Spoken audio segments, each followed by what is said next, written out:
Hey, Coach, so glad you found us. A couple things. First of all, subscribe. Go subscribe. Please, please, please, please, please. We're trying to get to 100,000. Share this channel with anybody that you know. Second thing is go over and check out teachhoops.com for coaches who want to get better. If you want to become a better basketball coach, you want to win more games, we've got every resource you want, and you have a community of like-minded coaches. You will love it. Go over and check it out, and let's head off to the video. All right, welcome to High School Hoops. Been a while, Coach. How are you? It has been. How's your summer? Good. It's good. Yeah, so, Coach and I really like each other a lot, but we take a break in the summer. And Coach has got smaller kids than I do, so Daddy daycare. Dad. No, it's Mr. Mom. You ever watched the Mom. movie Mr. Mom? Mr. Never heard of it. I'll write it down. Oh, you've never watched Mr. Mom? Nope. Oh, it's about a dad who Mr. Mom. It's like that, and if anybody buys a house, should watch Money Pit. Okay. Ever see the movie Money Pit? Anyway. No. Age gap. Yeah. Oh God, am I old? Okay. Before we jump in, let's give a big shout out to our two sponsors. First of all, Dr. Dish, the number one shooting machine on the market. Thank you, Dr. Dish. Thank you, Dr. Dish. You have been a godsend in the pandemic. I can tell you that. The thing is, they're so easy. The machines are so easy to use. Like we were in, not our newest one because we just bought one, but the previous one we got sometimes I let them go use the machine on their own, and all of a sudden I go over and there's an E1 error. It's like, what is an E1 error? Yeah. Well, basically I Google it and I find out that these things are like computers. They have to recalibrate themselves. So it had to recalibrate and figure out where the middle was, where the left was, where the right was. Kind of like a drone. Yeah.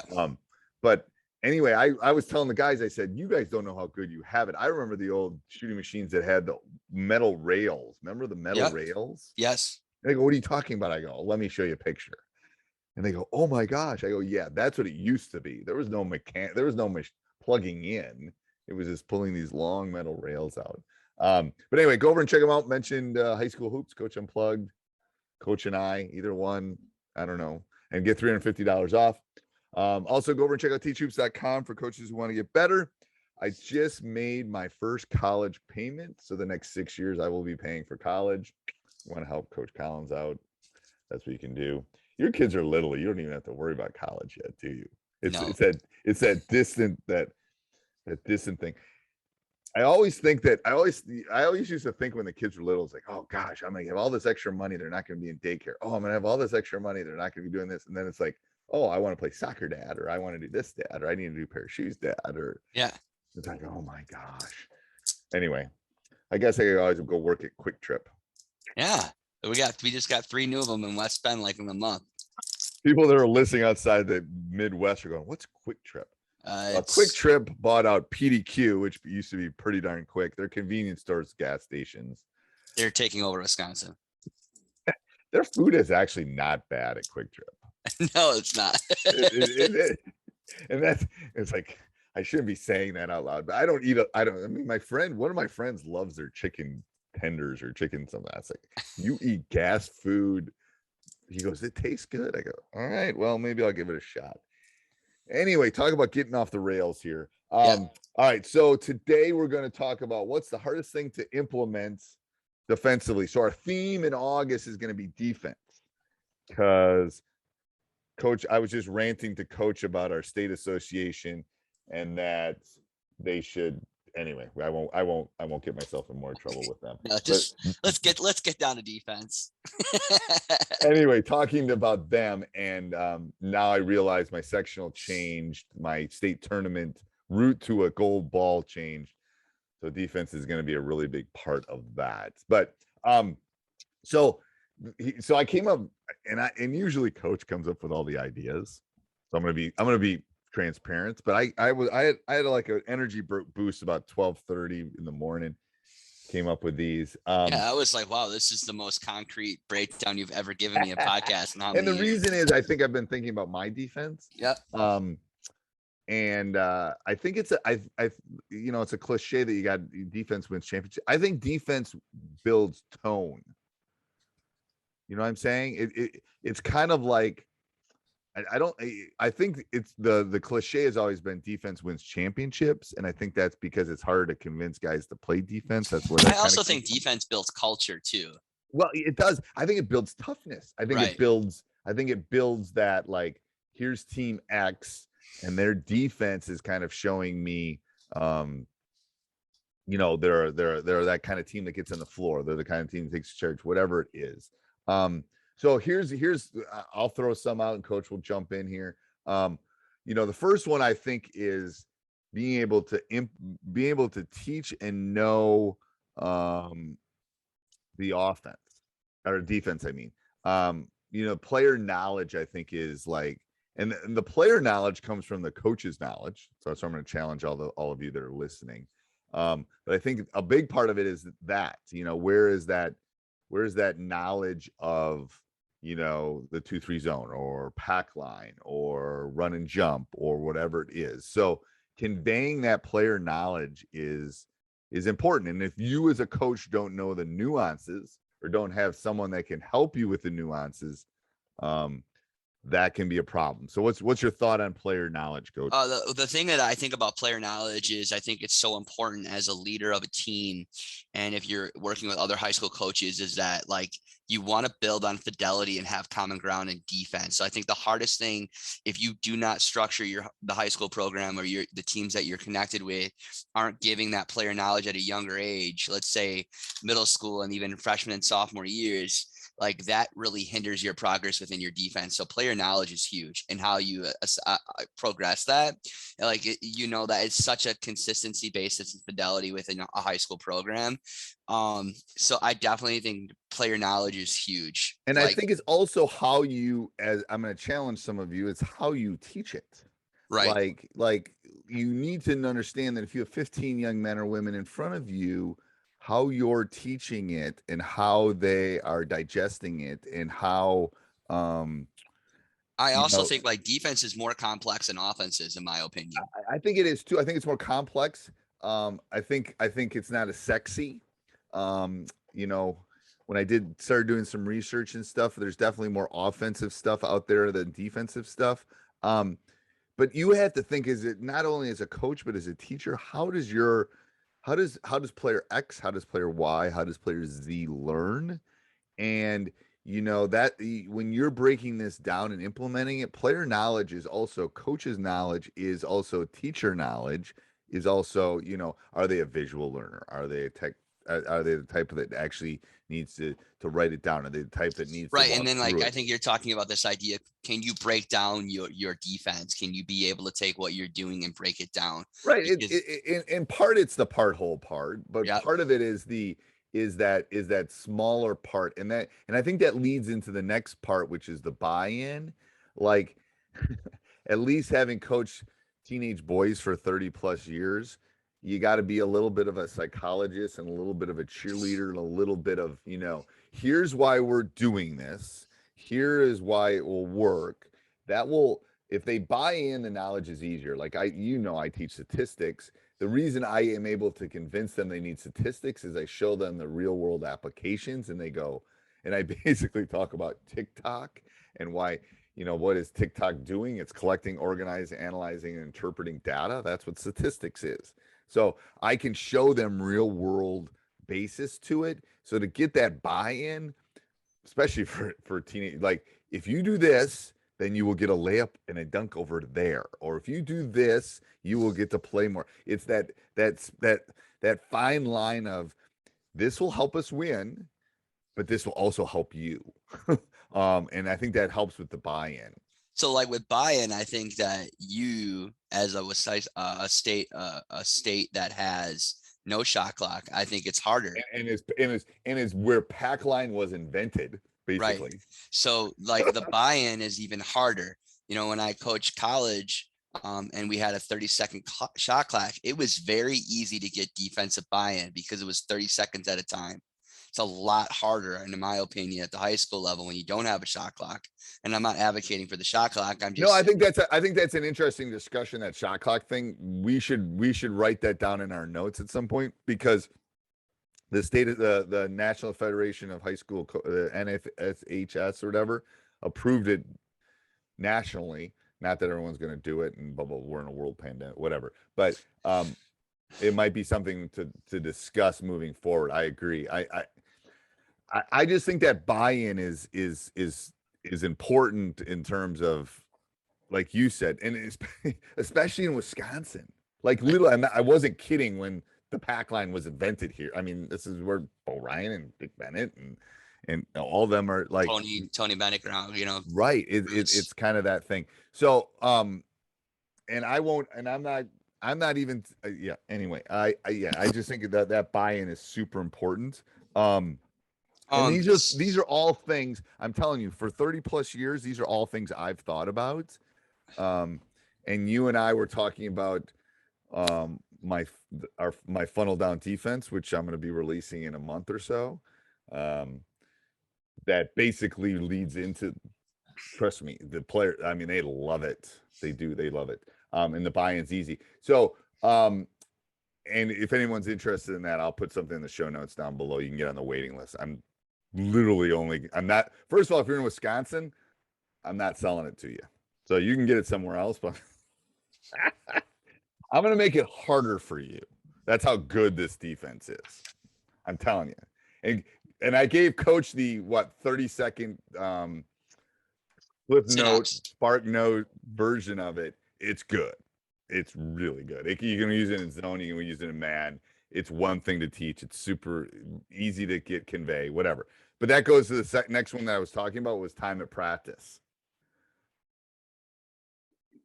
It's so important when you do defensively. Like I have a tracker in teachhoops.com that basically I track where I spend practice time on. Mm-hmm. I don't spend enough on shooting. I spend enough on defense. I have to do a better job of that. But I think going to the funnel down, it's pretty easy. But how did you used to do that? What used to be your problem with practice and those kind of things? Hey, Coach, hope you're liking the video. If you are, subscribe down below. That would be awesome. That will help us get noticed all over the web. Also, make sure you subscribe and hit that little bell up above. You get a notification when we put a new video up every day. That's good. Also, make sure you go over and check out teachhoops.com for coaches who want to get better. I always kind of set it. I had my assistant kind of be in charge of the defense, and I set aside time and he broke that down, and then I would often sit and watch and review and see what kids were struggling with. So I think that was one of the things that I knew that we always had to do, and it was always embedded in every practice. But it did take away from taking shots and things like that. And practicing and just finding ways to break it down. And kids, I think that the key thing too is getting quality reps in practice too. It's quality reps. It's a lot. And I just did a podcast a week ago or so, a couple weeks ago on that reps, game like reps are important. More than 1 or 2 reps is important. Right. Okay. And then teaching, you had their kids. You do it in November, they're going to forget it in 3 weeks, kind of, unless you're repping it every day. And I think this has nothing to do with the defensive thing, but when you rep something or teach a new skill, you should walk it, you should 50% it, you should full speed it, so they can see it at different things. And that what does that take? Takes time and practice. So I personally think time is the most valuable resource we have as human beings. Because it's finite. We can talk spiritually if you want, but there's a start and an end, and time is finite. So it's the most valuable thing. So I spend my goal every year is to get practice done faster, more efficient and faster. Because if I'm done in an hour 25, trust me, I have things I can do for 30 minutes. Yeah, but again, that just builds team morale. You value time. That just does. The other thing, I was going to touch base with you, and you're a big D1 coach, but like I have a coach at a Division III school, which is a lot smaller. Is like, I think the hardest thing to teach is when you're teaching these reps, making sure that your best players are guarding each other a lot of the times. So what happens when in a smaller school, and I don't know if you have this, like you have your top 6 or 7, and then it really cuts off. No, we call it the cliff. Yeah. And so if you don't, it's not like and you, this that rolling time in hill like in practice, like Wisconsin. You know the that rolling time in hills in practice Wisconsin. also is that time in planning. Like you have to be strategic about who's guarding who in certain points of the rep, because guess what? If your best player is guarding the worst player, it's going to do nothing. It's going to do nothing for them. So I think also that time in practice has to be not only efficient and quality rep, but also like strategically placed. Oh yeah, 100%. Because we know how high school boys are. Oh, I can guard the worst player on the team. Right, and I'm just gonna coast, and then I'll Exactly. look good, and Yep. coach will. So another thing I wrote on our notes here when I was doing this is, and I know it's a cliche, like a quiet gym's a losing gym, but if you, at least I know in the funnel down defense, if you don't talk, you can't play. Like if in my program, if you refuse to communicate and you turn the ball over and you won't rebound, you're not gonna play. I mean, those are my. But that was like the one benefit. If you're a coach and you've been watching sports on the pandemic with no crowd, you're able to hear these high level games and how much these players talk. Like Right. you really do. Like you understand, like, holy cow, like these really elite teams, they don't stop talking. It's all time. I mean, sure, you could hear it in in the Olympics when you were doing it, Right. because they didn't have anybody in the crowd. It was like, I'm sure they had somebody on a big red button ready to like Yeah. Yeah. beep them out because it was too bad. So here's the issue. It's like I talk to coaches all over the world. Their issue is I'm not fast enough. I'm not big enough. I'm not athletic enough. I said, well, then that's you. That's not the kids. You're making your stew, and here are your vegetables. And you got to figure out the proper defense to work with your kids. Like if I'm trying to teach an algebra class and they can't add 2 + 2, then I got to go teach them 2 + 2, or I got to find a tool that will help them do that. Again, shameless plug for Funnel Down, but Funnel Down works with any kind of player because, but we'll talk about that later in the month. But anyway, no, I think that, yeah, you have to look at your weaknesses. That's what I do as a coach. I look at my weaknesses all the time, and how can I get better at my weaknesses? I don't need to work on my strengths. I need to work on my weaknesses. So like when I looked at your list and I wrote down a couple of mine, okay, I wrote that one of the hardest things to teach is rotation. So hard. And so you know like what it is? When I think about when I used to make my teams go baseline, like steer baseline, like the Texas style defense that they ran a couple of years ago against Virginia. Like the helper is like the hardest thing ever. And so like I started moving to the middle, and then I had more success. But it's all about understanding your kids. There's still a defensive rotation in everything that you do, whether it's the 1-3-1 zone, any defense, any and zone becomes a man. Yeah. Right. But that rotation in your defense, your presses, everything is the essence of everything. Like, pressure is good, on the ball is good, but really it's about the rotation and having the players in the right spot at the right time and being able to adjust. It's all about rotation. And the issue is it's such a small, like footwork issue. Like I took my son in and I put his feet in my feet. It is literally like 3 degrees, like the difference in the little bit of a hip movement. Like, how you even adjust your body, how you Yes. open up. Like, I have this conversation a lot of times. Kids, when they get to help side, their butt isn't to the rim. And I said, dude, just you literally rotating your hips that many degrees the other way is going to make that recovery that much easier. Yes. That much easier. Right. And when we're doing this breakdown, I'll go, be lazy. And they go, what do you mean? I go, if you move another 6 inches, you don't have to move as much. Why are you moving more? Like, work smarter, not harder, dude. That's the kicker. I love that. I didn't have that on my list, but that you are so right that, and the thing is, that is a rep. That is a rep. And that's a teaching thing too. You have to train your kids to think that way. You do. And the thing is, it's like, this is where the small sided game thing kind of drives me bonkers, because it's the new lingo and it's the new thing. It's like, I've been doing it 30 years. I just didn't call it small sided games. I get it. You have to when you're training, you have to have a point of teaching and letting them experiment with what works and doesn't work. But if they don't know how to do it initially, they're never going to learn how to do it on their own. You have to show them the proper spacing, the proper footwork, all of those things. Do you have anything else on your list? Oh man, I have to. I think another hard thing to teach is controlled aggressiveness. The ability to be like, like I think that we Not want fouling.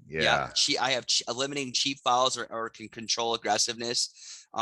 You have this defense and it can kill you. Yeah, you work hard for 30 seconds. And then you just pick up a really stupid foul and you screwed over your other 4 teammates. I know. And again, we didn't have a season last year, but a couple of years ago when we were running funnel down, it's like it's teaching them that it's just like use your body, like upper. I said you're playing this with from your waist up, like just body up. It's like this hand and the reach and the foul. I go, and that's where you can play psychologist a little bit. Like if you foul, you're going to sit because you're going to be in foul trouble. Do you want to play or do you want to sit? It's up to you. I mean, I guess I'll sit you if that's the key.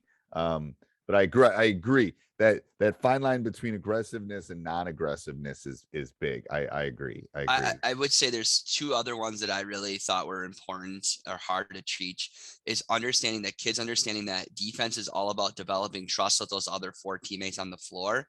And then it's interconnected. And so that's where funnel down is, because if I don't trust that because I'm fun, we'll get to it, but I'm pushing you a specific way in a specific area.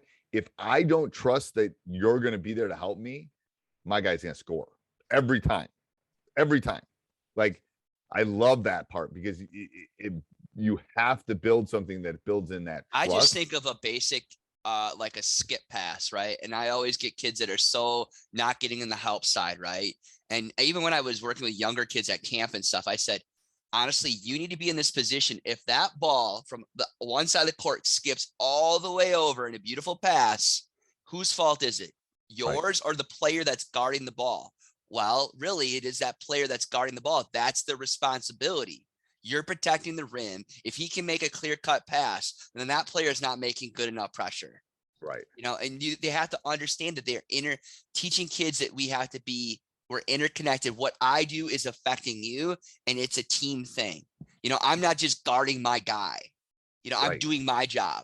It's not that. The last thing I think is like making adjustments without timeouts. And I think is the hardest thing for kids to do, to be adaptive, to understand what to do in a given moment defensively when things might be breaking down. I think that's another thing that you obviously work through and you teach your kids throughout the season, but that's another teaching point is like being able to make adjustments on the fly. Yes. And like it's similar to the footwork thing. It's small adjustments. It doesn't have to be huge adjustments. You don't have to throw it out. You don't have to throw the what's the expression? You don't have to throw the baby out with the what is the expression? Baby with the your expression and my expressions have an age gap again. I'm gonna keep saying. God, so like don't throw the baby out with the bathwater kind of thing. What? Never heard that expression? No. No. The funny hold on, I'm looking at throw out the baby with the bath. Yeah. I'll oh my God, am I old? Don't throw the baby out with the bathwater. Yeah, that's an expression. It's an expression of avoidable error in which someone good is eliminated when trying to get rid of something bad, or in other words, rejecting the favorable. So don't throw the baby out with the bathwater. Like you're done with it. Like, yeah, don't. You've never heard that expression? Oh my God. Oh my God, am I old? Oh my God. You know what? It's a couple things. Kids don't hear expressions anymore. Because they don't abstract. Well, first of all, some of them aren't correct anymore that you shouldn't use. Right. Well, yeah, exactly. So I think a lot of them, some of them, this one is not like I don't believe there's any sort of like, throw out the champagne with the cork, empty the baby out with the bath. That's another one. I don't think there's anything politically wrong with this one, but anyway. So yes. Funnel down defense. If you're thinking you want to get into the beta version, I'm literally going to have like this flash sale for like 12 hours and then it's good. And if you live in Wisconsin, don't bother. If your credit card's in Wisconsin, don't bother. I'm not selling it to you. I'm locking it down for a while. I'm sure it will get out there, but that's how much I believe in it. I'm locking it down. You live in Wisconsin, so I can just see guys in our conference too. What they're gonna do is they're gonna find somebody that lives in Illinois and then have them buy it. It's like, oh, but anyway, anything else, Coach? I mean, we could probably talk about this forever. I think we could. Well, this might be part 1 of 2 parts at some point. Maybe we'll do one in the spring again. But we could literally do a whole thing on defense rotation. Ooh, let's add that. Let's add that. I like that. I mean, all right, till next week, Coach. There we go. I'll write that down. Hey, Coach, so glad you enjoyed the video. Subscribe and like before you leave. And also go over and check out teachhoops.com for coaches who want to get better. It's got everything and a roadmap for you to become a better basketball coach. So go over and check it out. And let's head back to the next video, wherever that would be.